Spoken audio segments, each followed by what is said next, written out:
हाय दोस्तों, नमस्कार। कैसे हैं आप सभी दोस्तों? आज के इस वीडियो लेक्चर में हम सीखेंगे पेज लेआउट का जो हमारा अगला ग्रुप है, पैराग्राफ के अंतर्गत हम सीखने वाले हैं इंडेंट और स्पेसिंग के बारे में।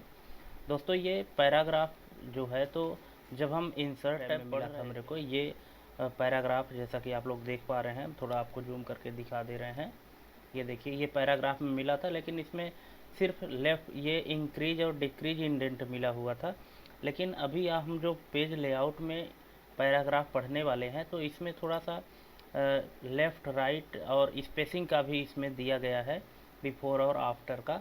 तो इसको चलिए थोड़ा सा हम देख लेते हैं कि क्या होता है। देखिए, आज हम देखने वाले हैं इस इंडेंट के बारे में। और पैराग्राफ के ग्रुप में जो है इंडेंट है, लेफ़्ट राइट और स्पेसिंग में है। स्पेसिंग के अंतर्गत हम देखेंगे बिफोर और आफ्टर। ठीक है दोस्तों, तो चलिए बिना देरी किए हुए हम स्टार्ट करते हैं ये क्या होता है। तो दोस्तों, सबसे पहले हम आपको बता देना चाहते हैं कि इंडेंट क्या होता है। सबसे पहले आप इंडेंट को आइडेंटिफाई करिए कि इंडेंट क्या है, इसके बाद फिर आगे देखते हैं। दोस्तों, जैसा कि हमारे एम एस वर्ड पेज में ये हमारा रूलर दिख रहा है, इसको रूलर कहते हैं। यहाँ ये जो पटरी जैसे आपको दिख रहा है, यहाँ पे डॉट डॉट है, फिर 1 2 3 4 ऐसे डॉट में है, ये रूलर है। ठीक है। और इस रूलर में ये दो पॉइंट जो बने हुए हैं, इनको कहते हैं इंडेंट। यहाँ पे लेफ़्ट साइड में दो पॉइंट हैं और इधर राइट साइड में एक पॉइंट है, इसी को कहते हैं इंडेंट कहते हैं। दोस्तों, अगर आपके कंप्यूटर में ये रूलर नहीं आ रहा है, तो उसको एक्टिव करने के लिए दो तरीके हैं हमारे पास। पहला तरीका तो ये है कि आप व्यू टैब में जाइए और व्यू टैब में यहाँ आपको रूलर का ऑप्शन मिलेगा। अगर ये अनटिक है, अगर इस तरह से है, तो ये हमारा हट जाएगा, और यदि इसको लाना है तो फिर से इसको क्लिक कर देंगे तो ये आ जाएगा। ये हो गया पहला तरीका। और दूसरा तरीका क्या होता है कि यहाँ पे ये राइट साइड के ऊपर ये व्यू रूलर का ऑप्शन है। यहाँ पे आप जब क्लिक करेंगे, एक बार क्लिक करेंगे तो ये हट जाएगा, दोबारा इस ऑप्शन पे क्लिक करेंगे तो ये शो हो जाएगा। ठीक है दोस्तों, तो ये इंडेंट को हम देखेंगे कि देखिए हम कैसे इसको यूज करेंगे। देखिए, हमारे पास अभी क्या है कि इंडेंट में दो ऑप्शन है, एक लेफ़्ट का है और एक राइट का है। ठीक है। लेफ़्ट में ये जो मार्जिन आपको दिख रही है यहाँ से ये, और राइट में ये। अभी लेफ़्ट और राइट दोनों का हमारा 0 0 में है। तो देखिए, जैसे मान लीजिए कि हमारे पास पैराग्राफ है, ये पैराग्राफ हमारे पास पेज में लिखा हुआ है, 4 पैराग्राफ है हमारे पास। ठीक है। अब इस पैराग्राफ में, जिस पैराग्राफ में हमारा कर्सर ब्लिंक कर रहा है, पहले पैराग्राफ में, अगर हम इसको लेफ़्ट साइड से इसके इंडेंट को अधिक करते हैं तो देखिए क्या होता है। यहाँ पे हम लेफ़्ट वाले में गए, जहाँ 0 है, यहाँ पे हम एक बार क्लिक किए तो ये देखिए, ये जो हमारा इंडेंट का 2 पॉइंट था, ये हमारा आगे बढ़ रहा है, और साथ में वो पूरा पैराग्राफ भी बढ़ रहा है जिस पैराग्राफ में हमारा कर्सर ब्लिंक कर रहा था। देखिए, हम थोड़ा सा आपको जूम करके दिखाते हैं। ये देखिए, हमारा कर्सर अभी यहाँ ब्लिंक कर रहा है पहले पैराग्राफ में। ठीक है। और अभी हम सिर्फ 0.1 इंच यहाँ इंक्रीज किए हैं, तो थोड़ा सा बढ़ा है। अभी आप इसको देखिए कि कैसे बढ़ रहा है, जैसे हम इधर पॉइंट बढ़ा रहे हैं तो ये देखिए बढ़ता जा रहा है। ठीक है। देखिए, हमारा टेक्स्ट बढ़ रहा है। और अगर इसको हम राइट साइड से क्लिक करेंगे तो ये हमारा बढ़ेगा। देखिए, अगर हम इसको एक बार अपने पेज पैराग्राफ को हम क्या करते हैं, सबको जस्टिफाई कर देते हैं तो अच्छे से समझ में आएगा। देखिए, ये अभी हम इसको पेज लेआउट में जा कर के राइट साइड से अगर हम इसको करते हैं, देखिए, तो हमारा राइट साइड का ये हमारा पहला पैराग्राफ राइट साइड से खिसक रहा है, और ये राइट इंडेंट की जो पॉइंट है तो ये आगे बढ़ रही है। ठीक है। देखिए, ये देखिए पॉइंट बढ़ रही। तो इधर लेफ़्ट साइड में और इधर राइट साइड से इसका ये जो स्पेसिंग है ये बढ़ रहा है। तो इसी को कहते हैं दोस्तों इंडेंट बढ़ाना और घटाना। ठीक है। लेफ़्ट राइट साइड में इंडेंट होता है। ठीक है। और ये बाय डिफ़ॉल्ट 0 रहता है, क्योंकि जब भी हम इन कोई भी पैराग्राफ लिखते हैं तो लेफ़्ट और राइट साइड का इसका इंडेंट 0 रहता है। हम अपनी ज़रूरत के हिसाब से इसको बढ़ा भी सकते हैं और घटा भी सकते हैं। ठीक है। अब देखिए, इसकी ज़रूरत हमको कहाँ पड़ती है। इसकी ज़रूरत हमको तब पड़ती है जैसे कि मान लीजिए कि हमको हमारा पैराग्राफ जो है, तो हम इस पूरे पैराग्राफ को लेफ़्ट साइड से खिसका के, यहाँ पे लेफ़्ट साइड से खिसका के, और यहाँ पे हम कोई दूसरा एक टेक्स्ट बॉक्स रख के और यहाँ कुछ दूसरा टेक्स्ट लिखना चाहते हैं।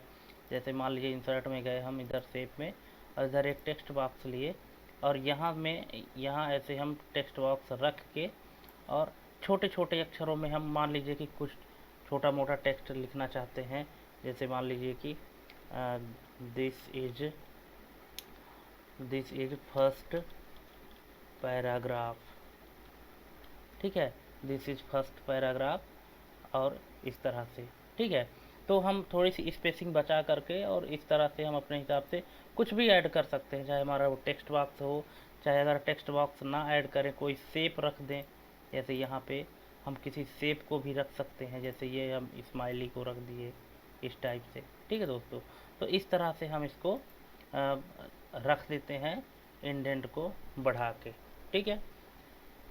और देखिए इसी तरह से हम राइट साइड में भी इसका यूज कर लेते हैं अगर हमको ज़रूरत होती है तो, ठीक है। बाकी इसमें ज़्यादा कुछ है नहीं, पैराग्राफ के अंतर्गत ये इंडेंट में बताने के लिए सिर्फ यही है।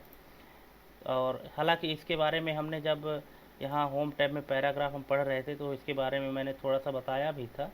फिर भी अगर आप लोग उस वीडियो को ना देखे हों तो इसमें आप देख लीजिए, ठीक है। तो यहाँ से चलिए हम इसको 0 कर देते हैं, क्योंकि ये बाय डिफ़ॉल्ट 0 ही होता है, तो हमको भी 0 ही रखना है। अब देखिए आते हैं स्पेसिंग में, ये इम्पोर्टेंट चीज़ है। स्पेसिंग क्या होता है इसको देख लीजिए थोड़ा ध्यान से। स्पेसिंग में क्या होता है कि जैसे ये हमारा पहला पैराग्राफ है, ये देखिए हमारा ये पहला पैराग्राफ है। हम इसको थोड़ा हाईलाइट कर देते हैं, देखिए हाइलाइटर से हम इसको ग्रीन कलर कर दिए। और ये हमारा जो है ये हमारा दूसरा पैराग्राफ है, इसको हम कर दिए मान लीजिए कि इस कलर से, ठीक है। अब देखिए होता क्या है कि पहला पैराग्राफ ये और दूसरा पैराग्राफ ये, ऐसे ही और पैराग्राफ हैं। तो हम सिर्फ 2 पैराग्राफ का एग्जांपल लेते हैं ताकि आपको अच्छे से समझ में आए। अब मान लीजिए कि इस 2 पैराग्राफ के बीच में जो स्पेसिंग है, स्पेसिंग बिफोर और आफ्टर का, इसलिए बिफोर और आफ्टर का क्या खेल है इसको समझ लेते हैं। बिफोर का मतलब होता है पहले और आफ्टर का मतलब होता है बाद में। जैसे मान लीजिए कि इस पैराग्राफ के ऊपर, इस पैराग्राफ के ऊपर मतलब कि जहाँ से हमारा ये देखिए यहाँ से हमारी स्पेसिंग है, मार्जिन इतने में सेट है। इस पैराग्राफ के और ऊपर यहाँ अगर हमको स्पेस और बढ़ाना है तो हम क्या करेंगे, इसको हम करेंगे बिफोर, क्योंकि हमारा जो पॉइंटर है तो कर्सर हमारा पहले पैराग्राफ में ब्लिंक कर रहा है और जिस पैराग्राफ में हमारा कर्सर ब्लिंक करेगा उसी में उसका इफेक्ट दिखेगा। अब जैसे मान लीजिए कि हम यहाँ कर्सर ब्लिंक कर रहा है और यहाँ बिफोर में हम 0 पॉइंट है, हम इसको बढ़ाते हैं तो देखिए ऊपर से स्पेस हमारा और बढ़ रहा है। ये देखिए ये स्पेस आ रहा है, ये स्पेस हमारा आ तो रहा है, लेकिन ये जो स्पेस खाली हो रहा है ना, यहाँ हम वैसे डायरेक्ट कुछ नहीं लिख सकते हैं। यहाँ पे हमारा देखिए इतना स्पेस खाली मिल गया है, देख रहे हैं आप, ये इतना स्पेस खाली है। लेकिन अगर हम चाहें कि यहाँ कुछ लिखना है हमको तो हम डायरेक्ट नहीं लिख सकते हैं। अगर वहाँ हमको लिखना है तो हमको टेक्स्ट बॉक्स का सहारा लेना पड़ेगा। यहाँ से हम ऐसे इसको ड्रॉ करेंगे और इसके बाद ही हम लिख सकते हैं, ठीक है दोस्तों, इस तरह से। और यहाँ पे मान लीजिए कि ये तो हमारा हो गया बिफोर का। अब इसको हम थोड़ा सा जैसा पहले था 0 पॉइंट में था तो हम इसको 0 पॉइंट सेट कर देते हैं। अब मान लीजिए कि हमको आफ्टर करना है। आफ्टर का मतलब होता है कि पहले पैराग्राफ के बाद ये जो दूसरा पैराग्राफ स्टार्ट हो रहा है, इन दोनों पैराग्राफ के बीच में लाइन बहुत कम बची है स्पेस। इस स्पेस को अगर बढ़ाना है हमको तो पहले पैराग्राफ में हम रहेंगे और यहाँ से हम आफ्टर वाले को, इसके साइज को बढ़ाएंगे। ये देखिए आफ्टर वाले को बढ़ा रहे हैं तो यहाँ पे ये स्पेस हमारा खाली मिल रहा है, लेकिन हम इस स्पेस में लिख नहीं सकते हैं वैसे, ठीक है। हालांकि आप सोचते होंगे कि इसमें ज़्यादा कुछ खास क्या है, इस तरह का स्पेस तो हम इंटर दबा के भी बना सकते हैं। बिल्कुल आप बना सकते हैं इंटर प्रेस करके, लेकिन इस स्पेसिंग में और इंटर वाले में थोड़ा सा अंतर है। अंतर क्या है कि अगर आप स्पेसिंग में जा कर के और स्पेस क्रिएट करते हैं तो उस स्पेस में आप कुछ नहीं लिख सकते, लेकिन अगर आप इंटर प्रेस कर करके और नीचे ले जाते हैं तो फिर आप यहाँ बीच में कुछ भी लिख सकते हैं नॉर्मली, ठीक है। लेकिन अगर आपने स्पेसिंग का यूज किया है तो स्पेसिंग के माध्यम से आप और कुछ नहीं कर सकते हैं, आप सिर्फ स्पेस रख सकते हैं, खाली हो गया। ठीक है, देखिए आप ऐसा करेंगे तो देखिए आप जब यहाँ पे कर्सर लाएंगे तो आएगा ही नहीं, या तो इस पैराग्राफ में रहेगा या तो इस पैराग्राफ में रहेगा। समझ पा रहे हैं दोस्तों? तो यही होता है स्पेसिंग का। तो इसमें हम इस तरह से इसका यूज करते हैं, और ज़रूरत पड़ने पर यहाँ पे हम इस तरह से इसको कम कर देते हैं थोड़ा सा। ठीक है, ये समझ में आ गया होगा आई होप आप लोगों को। हालांकि ये चीज़ हम पहले भी इसमें पढ़ चुके हैं पहले के वीडियो में। यहाँ पे पैराग्राफ के अंतर्गत ये स्पेसिंग है, यहाँ पे add spacing before after paragraph, ये 1.0 1.15। ठीक है, इसमें पेज लेआउट में अलग से दिया हुआ था, इसलिए हमने आपको यहाँ पे एक्सप्लेन करने की कोशिश की है। इसके बाद फिर ये जो अरेंज ग्रुप है ना, अरेंज ग्रुप भी हम इसमें पढ़ चुके हैं जब हम इंसर्ट टैब पढ़ रहे थे यहाँ इलस्ट्रेशन में। अगर आपने ये वीडियो नहीं देखा है तो हम डिस्क्रिप्शन में दे दी है, उसको देख लीजिएगा।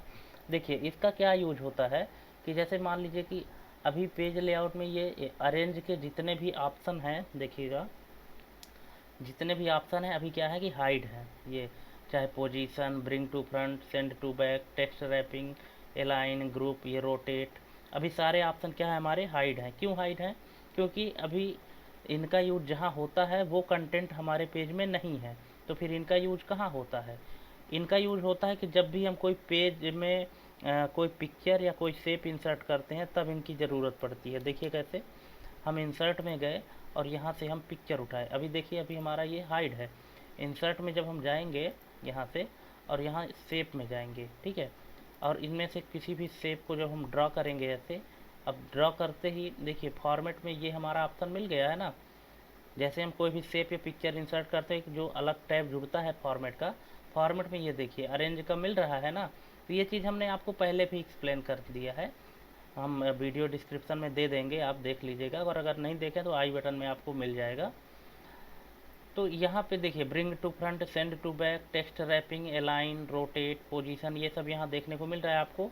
इसी तरह से आपको पेज लेआउट में भी ये देखिए position, bring to front, send to back, text wrapping, align, rotate, यही सारे ऑप्शन मिलेंगे। ठीक है, तो यहाँ से हम एक आध शेप और इंसर्ट करके हम आपको दिखा देते हैं थोड़ा सा। जैसे मान लीजिए कि हमने ये एक शेप इंसर्ट किया है, ये शेप, और इसका हम कलर अलग से कोई फिल कर देते हैं ये, और ये सर्कल का कलर हम फिल कर देते हैं मान लीजिए ये। अब यहाँ से हम पेज लेआउट में जाएं और यहाँ से ये देखिए ब्रिंग टू फ्रंट है, सेंड टू बैक है। ब्रिंग टू फ्रंट, ये सर्कल को अगर ऊपर लाना है ये ट्रायंगल के, तो हम ब्रिंग टू फ्रंट कर देंगे, तो ये ब्रिंग टू फ्रंट आ जाएगा। ये देखिए ब्रिंग टू फ्रंट मतलब ऊपर आ गया। अब इसी तरह से इस पोजीशन को भी अगर आपको सेट करना है तो देखिए पोजीशन में क्या होता है कि जैसे हमारे पास जब कोई पैराग्राफ होता है, देखिए ये पैराग्राफ है हमारे पास, और इस पैराग्राफ में हम कोई शेप रख दिए, देख समझिएगा बात को, ये हमने एक सर्कल लिया, ठीक है, इस सर्कल को हमने यहाँ पे ऐसे रखा और इसको हमने कोई कलर दे, ठीक है।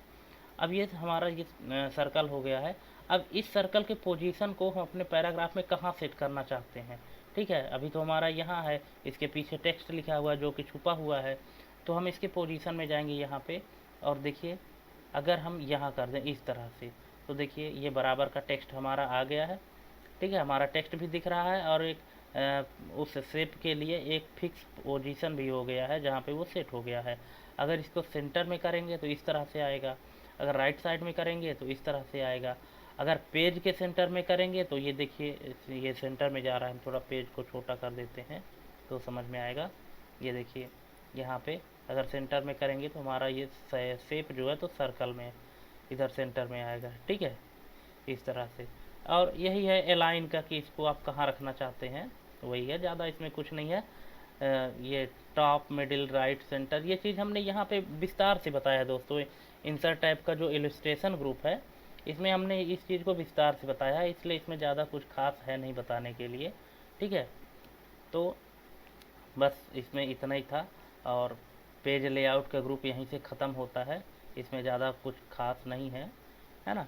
तो आप यूज करिएगा, और इसके बाद फिर हम आगे का वीडियो देखेंगे जो रेफरेंस टैब है, रेफरेंस टैब के बारे में विस्तार से जानेंगे। तो ठीक है दोस्तों, आज के लिए बस इतना ही, धन्यवाद।